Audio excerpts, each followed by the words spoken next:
All right, on this example, it is asking you to use the trial and error method to factor this. I'm going to show you what the trial and error method is. So we have t squared minus 9t plus 18.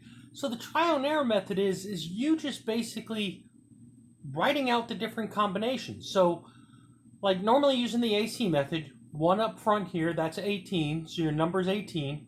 Well, what multiplies to give you 18? So you're literally going through all the different possibilities. So t squared is t times t. 18 is 2 times 9. All right? Well, they could both positive, negative, whatever. So you're basically going through all the different combinations. All right? As you get better at factoring, you could look at it and do it with the trial and error method. But to be honest with you, my recommendation is you do the same thing we did with the last section. In other words, until you get good at factoring using the AC method, the trial and error is more as you become more skilled. So my suggestion is we're just going to do all of these using the AC method just like we did in the last section. All right? And trial and error, as you get better later on, you could go to doing this. So that's a 1, that's 18. Our number is 18. We need two numbers that multiply to give us 18, a positive, and add to give us a negative 9. Well, the only way I can multiply to get a positive and add to get a negative is if both of these are negative. So we go through our combinations. Negative 1 and negative 18.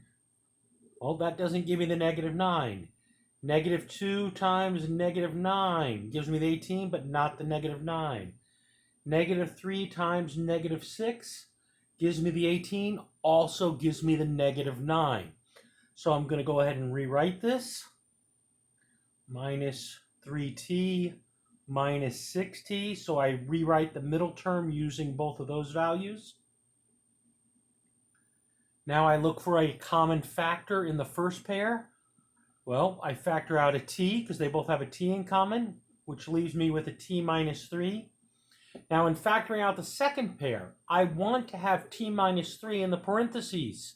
So I see that 6 goes in both of these, but that will leave my first term as a negative. So I'm going to actually factor out a negative 6, so my t is positive, just like here.